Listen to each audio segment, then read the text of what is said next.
This episode is sponsored by Code Crafters. As an engineer myself, I know that the best way to learn how to code is to build something new. But sometimes it's hard to come up with project ideas as well as find a community of folks on the same learning path. That's where Code Crafters comes in. With Code Crafters, you can build something that actually stimulates your mind while strengthening your engineering fundamentals. And you can do so by using your favorite IDE or tools to code and build your own Git, Redis, or HTTP server in the language of your choice. Languages like Rust, C++, or Go. Code Crafters is designed to optimize your learning experience as it's designed for productivity. Sign up today and become a better, more confident programmer. Visit codestory.co/codecrafters. That's CODECRAFTERS to get started and get 40% off your upgrade. Okay guys, I got a serious update for you. You heard me talk about SEMA and the product roadmap radar. I just caught up with Matt, who's the founder there, and he gave me the latest on what they are building. And my mind is blown. The team at SEMA are taking things to the next level. Built around the core of the product roadmap radar, i.e. code and Jira analysis, they are building agent orchestration across the product lifecycle. Picture this. You hook up this system same as before, i.e. integrate your repository and your backlog, Jira today. From that point, SEMA's agent analyzes the codebase and makes suggestions as to what needs to be done next and what could improve, optimize the product. Then, if those tasks are routine, the agent assigns the task to a coding agent, think something like Devin, to complete the minutia, while assigning the human-in-the-loop task to engineers themselves. What you end up with is engineers focusing on building core competency features, while AI handles all the rest. If you're not salivating right now, I don't think you fully understand what this means. But here's what I would suggest. Right now, their product is in a closed beta, and SEMA is looking for folks to sign up for their Product Intelligence Advisory Board. This gives you the opportunity to use the product, give feedback, help shape the future of what's built. Oh, and not to mention additional free usage of the product, potentially through the end of 2026.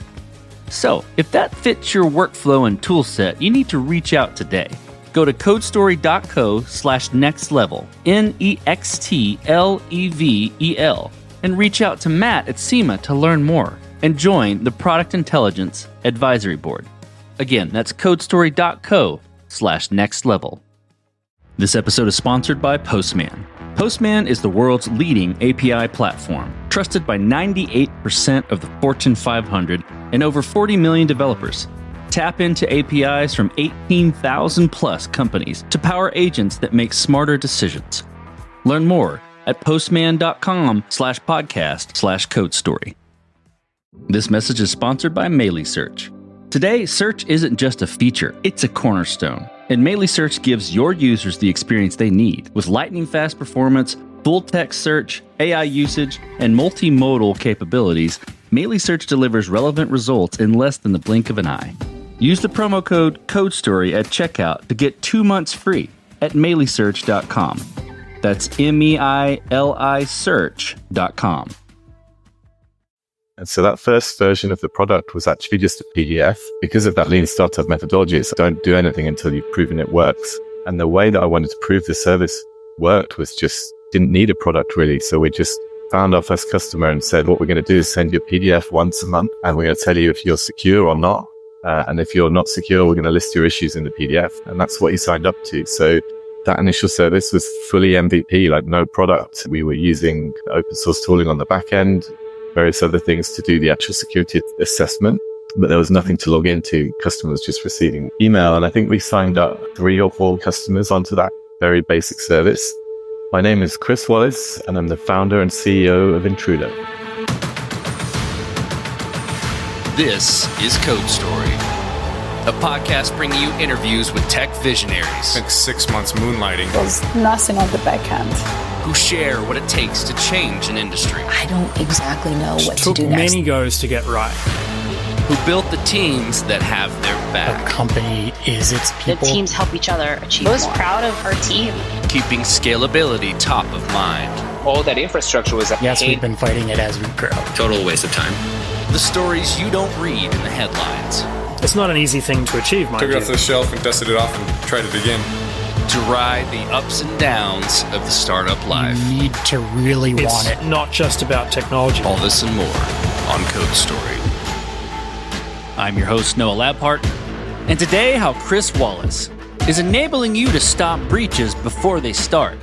Because though attackers move fast, you need to move faster.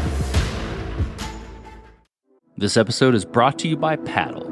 Don't settle for less when you can have more, MOR, with Paddle, your merchant of record. Eliminate the headaches of payments, grow your revenue everywhere, and focus on what you do best, building your product. Get more revenue with less hassle at paddle.com. This episode is brought to you by PropelOff. People take authentication for granted, but it's more than how customers log into your product. It's how you manage your relationship with your users. The easiest way to make authentication your advantage is to use PropelOff. PropelOff is more than just functional. It's powerful. With tools like Managed UIs, Enterprise SSO, robust user management features, and actionable insights, PropelOff adapts as your product grows. And the best part? When off is effortless, your team can focus on scaling, not troubleshooting. That means more releases, happier customers, and more growth for your business. Save dev time, win over your customers, and propel your business forward with PropelOff. Check them out at propeloff.com.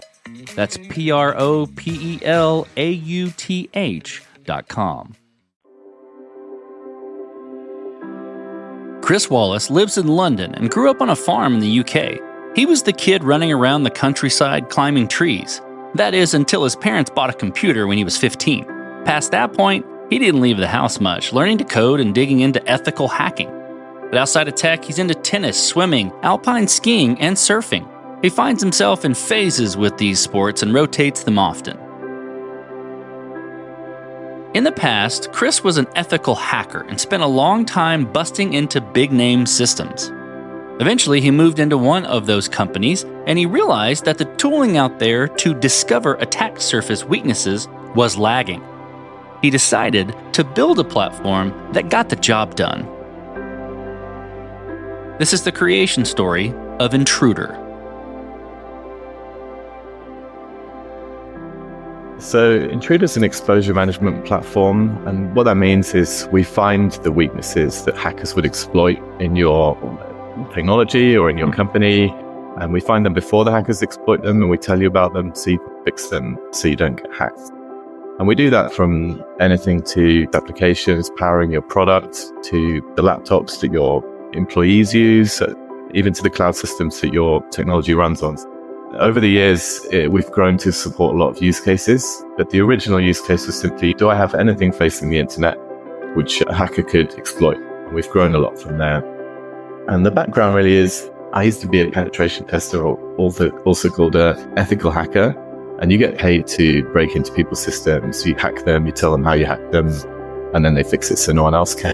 And I spent a really long time doing that for an agency in the UK who had really top clients like high street banks and a bunch of others too, names you would recognize. And yeah, I was frequently gaining access to their systems. And eventually I moved on to work inside one of those companies, and I was using the tools that they had available to detect those weaknesses and fix them before you could get hacked. And what I really saw was those tools were really difficult to use. Even for someone who had 10 years experience, I still found the language confusing, difficult to understand. You have to take it out, put it in Google to try and figure out what the tool is telling you. They're really time consuming to operate, maintain, configure, and frankly, they just don't really do much to help you. You're constantly having to watch the news to see where the latest vulnerabilities are, and hey, now I need to run a scan. Also I thought, hey, I think I can build something better than this. I need to start Intruder. And it was a really fun initial period. Basically what had happened is I'd seen a new accelerator was starting in London called Cylon, or Cyber London. And they'd done like a call for applicants, and I submitted an idea through. I think this is a company that could start. I've got an idea for a product, and they had me in for an interview, pitched them the product, and they were like, hey, we love it, and you've got a place on the accelerator, so are you going to quit your job and come do this? And I was like, okay, I guess this is happening. That was the moment when Intruder was really born into an accelerator, and it was a bit of a trial by fire, because very early on, They had VCs coming in to talk to us, and VCs were asking a whole bunch of questions I didn't understand. What's your route to market and this, that, and the other? And I just thought, A, I don't know what that means. B, I was just going to put it on the internet and see what happens. And the company's really evolved from there, and we got some decent early traction, got some early customers, and finally made our way onto another accelerator that was sponsored by the UK government, like the UK's version of the NSA. And onwards and upwards from there, really, we've kind of steadily got more and more customers over time and did really well in the kind of space where people don't have security teams or small security teams with lots of stuff to do, and they don't have time or the energy to kind of learn how to use these old school enterprise tools. I'm curious about the MVP. So that first version of Intruder that you built, how long did it take to build, and what sort of tools were you using to bring it to life? Maybe that's in that accelerator you mentioned, or before or after, you decide.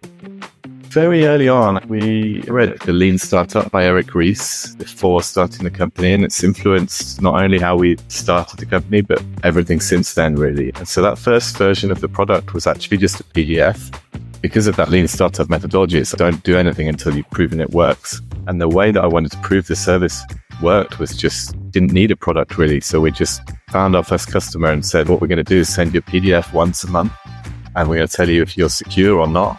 And if you're not secure, we're going to list your issues in the PDF. And that's what he signed up to. So that initial service was fully MVP, like no product. We were using open source tooling on the back end, various other things to do the actual security assessment, but there was nothing to log into. Customers just receiving email. And I think we signed up 3 or 4 customers onto that very basic service before we even thought about building a UI or anything for the customer to log into. I'm quite pleased with that early journey, because I think it's a great way to start a company, to validate the idea before you go and build stuff. And I think that mentality is carried through to today, and that we try not to spend too much time building stuff until we get it in the hands of users, really get them to prove out that's what they're looking for, or gives you that chance to get the early feedback before you spend a ton of time building.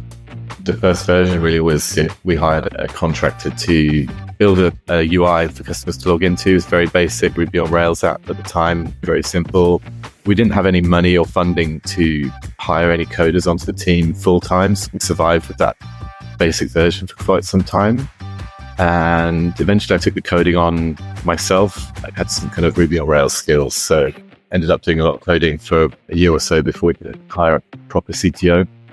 And even then, until that point, we think we'd had 15, 16 customers by then, and a ton of the work was still being done behind the scenes. So even though there's this kind of front end to the app, a lot of the kind of manual work was still happening behind the scenes. When the customer would click scan, we would then kind of get a Slack notification saying this customer wants their scan, and we'd have to go off in the background and do all of the bits and pieces before we can then plug it back into the UI. So did that lean startup approach for a really long time, until that CTO that we brought on was finally able to turn everything into a fully automated product. And I guess that was nearly 8 years ago now, just over 8 years. And the difference between then and now, I think, is mind-blowing. Like when you look back at how far you've come and the amount of product we've built, it's really quite flabbergasting, particularly with kind of no VC funding. We've been bootstrapped to date. So it's been an amazing journey. Okay, guys, I got a serious update for you. You heard me talk about SEMA and the product roadmap radar. I just caught up with Matt, who's the founder there, and he gave me the latest on what they are building. And my mind is blown. The team at SEMA are taking things to the next level. Built around the core of the product roadmap radar, i.e. code and Jira analysis, they are building agent orchestration across the product lifecycle. Picture this. You hook up this system same as before, i.e. integrate your repository and your backlog, Jira today. From that point, SEMA's agent analyzes the codebase and makes suggestions as to what needs to be done next and what could improve, optimize the product. Then, if those tasks are routine, the agent assigns the task to a coding agent, think something like Devin, to complete the minutia, while assigning the human-in-the-loop task to engineers themselves. What you end up with is engineers focusing on building core competency features while AI handles all the rest. If you're not salivating right now, I don't think you fully understand what this means. But here's what I would suggest. Right now, their product is in a closed beta, and SEMA is looking for folks to sign up for their Product Intelligence Advisory Board. This gives you the opportunity to use the product, give feedback, help shape the future of what's built. Oh, and not to mention additional free usage of the product, potentially through the end of 2026. So, if that fits your workflow and toolset, you need to reach out today. Go to codestory.co/nextlevel, NEXTLEVEL, and reach out to Matt at SEMA to learn more and join the Product Intelligence Advisory Board. Again, that's codestory.co/nextlevel. This episode is brought to you by Paddle. As a startup, you face unique challenges to stay competitive. You and your team need to stay focused on your product, not your payments. You need to do more, MOR, and DIY less. With Paddle. Paddle is your merchant of record, becoming the seller of record for your SaaS transactions, enabling your team to focus on what's important, your product. Paddle handles all payment management across multiple gateways and methods, taking ownership of tax liability while remaining compliant with regulations across all markets. The platform handles all aspects of SaaS billing models, upgrades, add-on, trials, and more. Let's look at the results. MOR revenue optimization is built into Paddle and accounts for up to 16% higher conversion rates, reduced payment failures, localized pricing, and churn prevention, recovering 40% of cancellations. Their developer-friendly tools are API first with comprehensive documentation, removing the burden from your engineers. With Paddle as your merchant of record, you'll generate more revenue, find and keep more customers, grow faster, and stay compliant everywhere. So what are you waiting for? Get more revenue with less hassle at paddle.com. This episode is brought to you by Vention, your partner in building smarter with AI. When you're moving fast, AI can be your biggest growth driver or a major time sink. That's why Vention created expert-led AI workshops, tailored sessions that help startups test ideas quickly, validate product fit, and avoid expensive detours. You'll walk away with a clear, practical roadmap built by senior engineers and an in-house CTO who've delivered over 150 AI projects across 30-plus industries, giving you not just technical direction, but the engineering peace of mind that every decision is built to last. Go to VentionTeams.com or book your AI workshop now at VentionTeams.com/CodeStory and go from idea to impact faster. That's VentionTeams.com/CodeStory. This episode is sponsored by Fullscale. Let me guess, your team's shipping sprint velocity looks good, but you're still asking yourself, is anyone actually thinking about the why? Matt Watson's been there. He's the founder behind Vin Solutions and Stackify and now runs Fullscale with a 300-plus person dev team. And after 2 decades in the trenches, he's seen the same pattern over and over. Smart developers stuck in systems that reward ticket-taking instead of real thinking. That's why he wrote Product Driven, a playbook for tech leaders who are done babysitting developers and ready to build teams that own the outcome. If you're tired of translating every feature, doing all the thinking, or wondering why your smart team is still stuck, this is the fix. Go to productdriven.com/CodeStory to grab the book and get the bonus toolkit to help your team shift from output to outcomes, like 12 bold ways to get your retros out of robot mode. Again, that's productdriven.com/CodeStory. You've got the MVP, it's working, you've got something that you're happy with, and you're ready to take it further. How did you mature that and progress the product from there? And I'm curious about your roadmap. I'm curious about how you built that roadmap and how you decided that, okay, this is the next most important thing to build or to address with Intruder.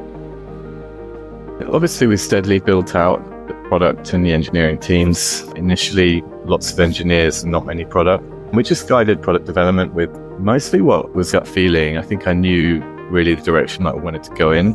But we also start mixing in, the more customers you get, the more you start mixing in customer feedback, and you have to balance the two things with, I think if all you ever did was operate on customer feedback, you might easily end up building something that looks like something that's out there already. So you have to balance the two with, okay, these are the pain points that customers have, but this is the direction that we want to take the product, to carve out your own space. Otherwise, you just end up looking like everyone else. You know, I'm curious about team. To do something of this magnitude that you're building, you got to have the right team. How did you decide what the right team was, and what did you look for in those people to indicate that they're the winning horses to join you? Yeah, it's a good question, because I think the answer is shifting over time. In the early days, or up till now almost, pretty much every hire we've made, the question has just been, are they best possible person at what they do, like the talent or the expertise in their domain? And we're around 56 people now, I think. And that's shifting, I think, towards what other soft skills does this person bring? Because the more the team grows, the more the amount of people, the different people that need to work together grows too. And so those softer skills, I think, start to play a more important part. So yeah, you need to be incredible at what you do, but your ability to influence and work as a team and communicate, all those other things start to become more and more important. So I think that's the kind of the journey we're on at the moment, is looking at our interview process and saying, hey, do we have enough checks in here, or are we interviewing for the soft skills as much as we are for the technical skills? That would be kind of domain expertise, along with a bunch of other stuff I think is really important to check for as well, like our company values, like that ability to work in small steps and not over-engineer things and get things done quickly. It's really core to our DNA, and it's something that we need to increasingly interview for, because if you don't really check at the interview stage that someone is the exact right shape of the organization, you'll often find that they join and then it's not quite right. And that's not good for anyone at that point. Yeah, I think interviewing for the skills you need, soft and hard, is the way to go. This episode is brought to you by Propel.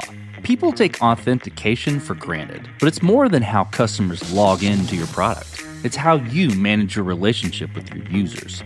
The easiest way to make authentication your advantage is to use Propel Auth. Propel Auth is more than just functional. It's powerful. With tools like Managed UIs, Enterprise SSO, robust user management features, and actionable insights, Propel Auth adapts as your product grows. And the best part? When auth is effortless, your team can focus on scaling, not troubleshooting. That means more releases, happier customers, and more growth for your business. Save dev time, win over your customers, and propel your business forward with Propel Auth. Check them out at propelauth.com. That's PROPELAUTH.com. This episode is sponsored by Search. In today's digital landscape, search isn't just a feature, it's a cornerstone, and you need a user experience that drives customer satisfaction. You need Search. Search has lightning-fast performance, returning answers in less than 50 milliseconds. Yeah, you heard that right. Faster than the blink of an eye. The open-source AI search engine is plug-and-play, so you can get up and running in minutes with smart presets, allowing you to start searching through your data with zero configuration. Search utilizes advanced full-text search and AI, ensuring your results are ultra-relevant with semantic depth. It's multimodal, supporting images, videos, and audio, along with being federated, i.e. searching across multiple data sources. And it's developer-friendly. Whether you're building a content-rich website or enterprise application, Search delivers the experience your users expect and deserve. For a limited time, CodeStory users can get 2 months free. Use the promo code CODESTORY, all one word, at checkout. Just go to melisearch.com and get started today. That's MEILI search.com. Let's flip to scalability. I'm curious about how scale factored into how you built the product in the early days and even now. And I'm curious if there's been interesting areas we've had to fight it as you've grown. Yeah, so we don't over-engineer scale until we have to. And so there's still, that was true in the early days when we were doing a lot of things manually. That wouldn't have scaled, but it was okay. It was fine for what we were doing at the time. And when the time came to scale, we made it scale, we made it automated, and we got past that stage. And similar is true now in the way that some of the app is built. We haven't built it for millions of users because we don't currently have millions of users, but the app is good enough to support the users that we have. So we're always just one step ahead of where we need to be rather than 5 or 6 steps ahead, if that kind of answers your question. Okay, so as you step out on the balcony, look across all that you've built with Intruder. What are you most proud of? We're semi-hybrid as a team. So in terms of where we work, some people come to the office. We'd say you've got 20, 25 people who might come to the office any given week. And then another kind of 25, 30 who are more remote, either further out in the UK or even abroad. And so it's the times, I think, when we all get together in one room. We've done a couple of offsites in the last couple of years. And then being in that room, feeling the energy from the whole team, looking at all the faces, it gives you that sense of kind of the size of what you've built. Because it's difficult to just look at a product and think, wow, look at the size of this thing. But when you see the size of the team and the fact that everyone's happily walking towards one goal, it's a really incredible thing to see. And just spending time with the team. I think when I started the company, I think I thought I was building product, and that was my job, to build a product. And it's really shifted over time. What I've realized is I'm not building a product, I'm building a team, and the team builds the product. The team satisfies the customers, and it's the team that does everything that matters. So yeah, it's something I think that I was directionally quite wrong about in the early days. My job is to build a team, and the product builds itself.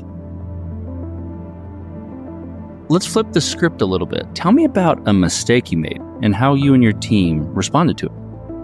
It's definitely one thing I've learned is, I guess, how to be a better CEO. I think in the early days, you're just frantically trying to do everything that you can, get things done. It's like your to-do list. It's your boss and your king. And over time, you realize your job is to motivate the team and inspire the team.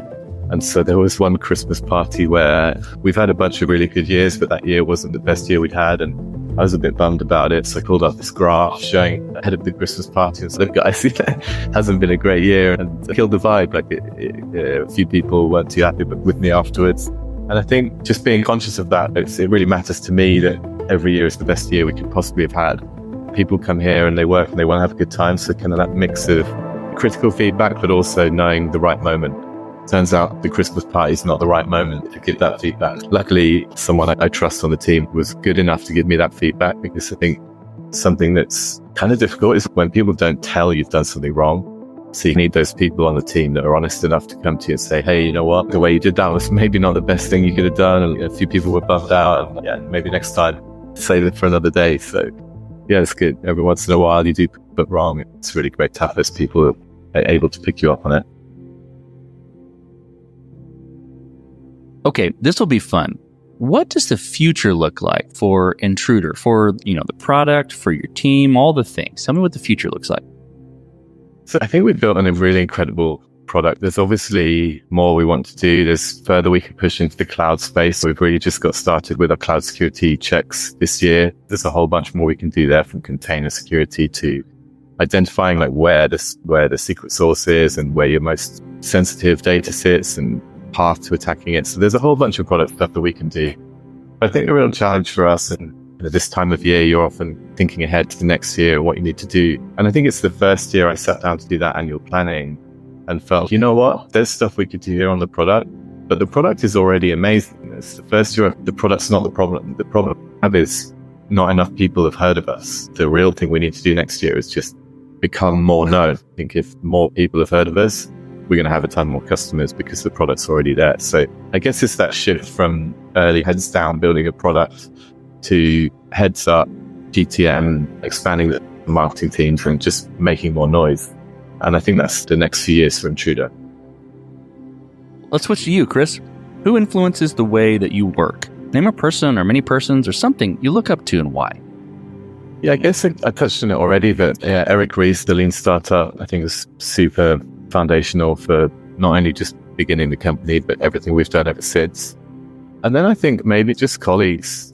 There's not really too many influential style influencers that I follow or listen to, apart from Jason Lemkin, the SaaStr guru. I think is just constantly dishing out incredible advice. He always seems to have his finger on the pulse. He knows what's going on. He's done it hundreds of times. He's seen it, and his advice always just really hits home. I think that there's a bunch of times where we've done something the wrong way, we've realized it's the wrong way, and then suddenly I'll see an article that Jason Lemkin's written kind of 3 years ago, and it's explaining the mistake that we just made and saying how not to make it. And you're like, if only I'd read more of these, or maybe we could have dodged some of those mistakes. But yeah, Jason Lemkin I find incredible. But even just people we work with, like our CTO, Patrick, he joined after a year or two. He was that CTO that we hired to automate the product and make it amazing. And his ability to break down a problem and instead of coming up with kind of vague solutions and really think something through, even in a simple way, I find really inspiring. And I've adapted the way that I work. Trying to think of an example. When people just say, we're going to hire this person, they're going to do that. And then they'll say, but how are they going to do that? And when you really break down a problem like that, it makes running a company a lot easier, I think. So just having that down to earth thinking of literally, piece by piece, how is this all going to work? And yeah, he's definitely inspired me to change how I work over the years. Okay, Chris, last question. So you're getting on a plane and you're sitting next to a young entrepreneur who's built the next big thing. They're jazzed about it. They can't wait to show it off to the world and can't wait to show it off to you right there on the plane. What advice do you give that person, having gone down this road a bit? My favorite thing, people often come to you for advice, don't they, when you've started a company and they're thinking about doing the same thing. And I always like to joke a little bit with them and I just immediately say, don't do it. But then once they have a little laugh and I get into it, it is a great thing to do, but it's a roller coaster, right? And I think it's very glamorized these days to be an entrepreneur and do a startup thing. So you get people aspiring to it, but I don't know if the reality of it is well publicized. Like, it's a real grind. There's lots of ups and downs. It can take over your life. And so you really have to want it. And I think a lot of people, maybe once they see the reality of it, they think actually kind of having a job is not such a bad place to be. And it's not. It's really not. There's something to be said for just turning up to work and kind of getting your weekends to think about your own life. But it's a roller coaster. I think that's the main thing, isn't it? Especially in the early days, you have these kind of insane highs, insane lows, and they're very frequent. So you can go one day to the next, you're having the best time, and then it's the worst time, and then it's the best time again. And over time, the roller coaster gets a little easier. Those kind of highs and lows get a bit more spaced out. You still have them, but they're less crushing maybe, and you get used to it. But it never really stops. So I think, what would my advice be? Just, I think, buckle up, like strap in, because it's going to be a ride. And I hope you're ready for it. And it's never boring. Yeah, as long as you're ready for the roller coaster, then you'll do just fine, I think. That's fantastic advice. Well, Chris, thank you for being on the show today. And thank you for telling the creation story of Intruder. My pleasure. And this concludes another chapter of Code Story.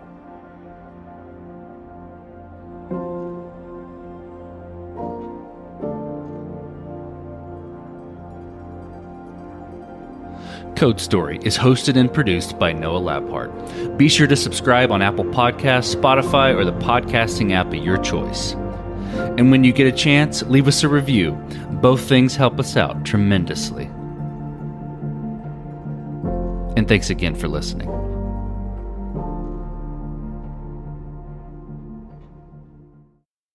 If you're a podcast host, listen up, this one's for you. My name is Allie Jackson. I'm the host of Finding Mr. Height, a dating and relationship podcast that I've been doing for 4 years now, sharing my positive and practical approach to dating that's built on my own life experience. And I wanted to share another experience that I've had, my secret behind monetizing my show. It's called Red Circle, and I was just telling my colleague about how much I love their platform. With Red Circle, not only am I getting a seamless hosting experience, but I also love the support I receive in ad sales. It's not just typical ad sales either. It's targeted opportunities based on my show and my life. And the platform is super simple. You just set your preferences and Red Circle matches you with sponsors that align with your show. You can vet every opportunity and their platform gives you great analytics. More recently too, my Red Circle team has brought me opportunities outside of my podcast on social media to really augment the podcast partnerships, bring them full circle. I just can't recommend them enough. If you want to give it a try, go to redcircle.com to get your free trial. That's redcircle.com for a free trial.